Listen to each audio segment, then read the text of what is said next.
আসসালামু আলাইকুম বন্ধুরা, আজকে আপনাদের সাথে যুক্ত হয়েছি বাইতুল মোকাররম প্রাঙ্গণ থেকে। আপনারা দেখতে পাচ্ছেন বাইতুল মোকাররমের সামনের দৃশ্য, যেটি হচ্ছে বাইতুল মোকাররমের দক্ষিণ গেট দিয়ে প্রবেশ করলে যেই দৃশ্যটা দেখা যায়, সেটি বিকেলবেলার বাইতুল মোকাররম অসম্ভব রকমের সুন্দর। এখানে বিভিন্ন মানুষজন আসেন এবং এটি গুলিস্তানে হওয়ার কারণে বিভিন্ন জায়গার মানুষ খুব সহজেই বাইতুল মোকাররমে আসতে পারেন এবং বিভিন্ন শ্রেণী পেশার মানুষ এখানে রেস্ট নিতে পারেন। বন্ধুরা, এখন আপনারা যে গেটটি দেখতে পাচ্ছেন সেটি হলো বাইতুল মোকাররম মসজিদের অভ্যন্তরে মসজিদে প্রবেশের যে প্রধান গেট বা মেইন গেট বলা যায়।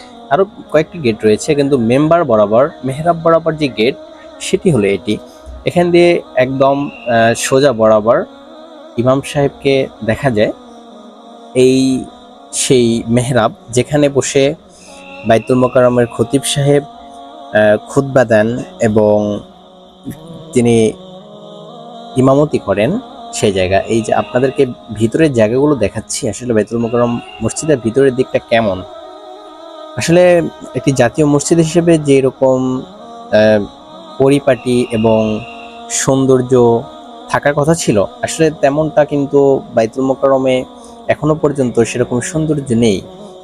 কিন্তু 5ই আগস্টের পরে কিছুটা সংস্কার করা হয়েছে, কিন্তু সেটি আসলে একটি জাতীয় মসজিদ হিসেবে যথেষ্ট নয়।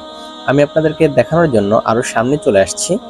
আপনারা যেই মেম্বারটি দেখতে পাচ্ছেন সেখানেই বড় ঘড়ি লাগানো আছে, আর এই মেম্বারে দাঁড়িয়েই আমাদের বাইতুল মোকাররমের জাতীয় খতিব খুতবা দেন।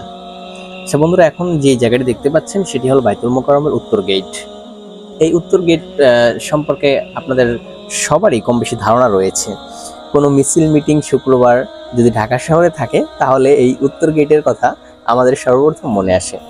উত্তর গেটের উপরে যে জায়গাটা মসজিদের বারান্দা বলা যায়, তো এই জায়গাটা সবাই চিনেন কম বেশি, কারণ এখানের যে ভিউটা, এটা আপনারা সবাই বিভিন্ন প্রোগ্রামের ছবিতে দেখেছেন।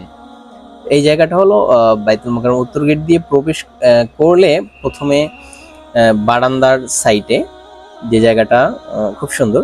তো বন্ধুরা, এখন যে জায়গাটি দেখতে পাচ্ছেন এটি হলো বাইতুল মোকাররম মসজিদের অভ্যন্তরে জানাজা নামাজ হয়ে থাকে, সেই জানাজার স্থান। মসজিদের ভিতরে তো জানাজা দেয় না, তো এখানে জানাজার জন্য মুর্দা নিয়ে আসে। যাই হোক বন্ধুরা, এখন যেটি দেখতে পাচ্ছেন সেটি হলো বাইতুল মোকাররম মসজিদের নামাজের সময়সূচি আপনারা দেখেছেন। তো এখন আপনাদেরকে দেখানোর চেষ্টা করব বাইতুল মোকাররম মসজিদে উত্তর গেট দিয়ে প্রবেশ করার পরে কোন জায়গাগুলোতে যাওয়া যায়। তো প্রথমেই আপনাদেরকে দেখাবো বাইতুল মোকাররম মসজিদের অজুখানা। উত্তর গেট দিয়ে প্রবেশ করলে এই অজুখানা, বিদ্যুৎ না থাকার কারণে অন্ধকার এবং বিদ্যুৎ সংযোগ ছিল না। যাই হোক বন্ধুরা, আমরা এখন যাচ্ছি বাইতুল মোকাররম মসজিদের সামনের দিকে। প্রধান গেট এবং যেই অডিটোরিয়াম রয়েছে সেদিকে। যেই জায়গাটা আপনারা দেখতে পাচ্ছেন, যে ভিউটা, সেটি হলো বাইতুল মোকাররম মসজিদের অভ্যন্তরে যতগুলো প্রোগ্রাম হয়ে থাকে, এটা হলো অডিটোরিয়াম। এখানে বিভিন্ন ক্লাস সম্মেলন সহ বাইতুল মোকাররম এবং বাইতুল মোকাররম মসজিদ এবং ইসলামিক ফাউন্ডেশনের অধীনে যত প্রোগ্রাম হয়ে থাকে, এগুলো এই জায়গাটিতে হয়ে থাকে। এখানে আমি কেরাত সম্মেলনে গিয়েছিলাম, আপনারা হয়তো অনেকে গিয়েছেন। যারা যাননি তারা যাবেন ইনশাল্লাহ, আশা রাখছি। এবং আপনাদেরকে এই জায়গা থেকে আরও কিছু দেখানোর চেষ্টা করবো ইনশাল্লাহ।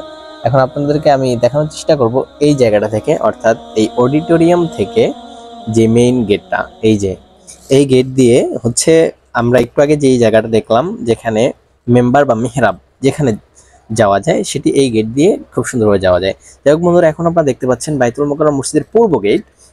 অর্থাৎ এই জায়গাটিতে যে ইসলামিক বইমেলা অনুষ্ঠিত হয়, সেটির একটি অংশ কিন্তু এখানে থাকে। এখানে স্টল থাকে এবং দক্ষিণ গেটও থাকে। তো বন্ধুরা, আমরা আবার ঘুরতে ঘুরতে চলে আসলাম সেই দক্ষিণ গেটে। বাইতুল মোকাররম মসজিদ থেকে বের হচ্ছি, দক্ষিণ গেট দিয়ে বের হওয়ার সময় সেম এই ভিউটা আপনারা দেখতে পাবেন। আর বিকেলবেলার সময়টা যদি বিকেল হয়ে থাকে, হালকা রোদ থাকে, তাহলে তো অসাধারণ এক দৃশ্য। যদিও আজকে বৃষ্টি হয়েছিল। যাই হোক বন্ধুরা, এখন হলো একদম রাস্তা থেকে মেইন রাস্তা থেকে নেমে প্রথমে বাইতুল মোকাররম গেট দিয়ে প্রবেশ করলে যে ভিউটা দেখা যায়